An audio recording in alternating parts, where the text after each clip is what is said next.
This is the Fiskars 46-inch steel flat shovel. It has this plastic D handle up top, really solid. Has the steel shaft running down to this flat spade on the bottom. This shovel is excellent for scraping things off of driveways, edging lawns, or just using as a standard shovel.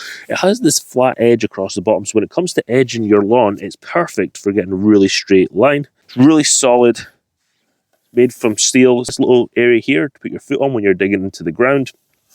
It's really easy to use, and although it's made from steel, it's not too heavy. And with it being 46 inches long, it's a perfect height for someone like me who's 6'1" to be using to move material around the yard.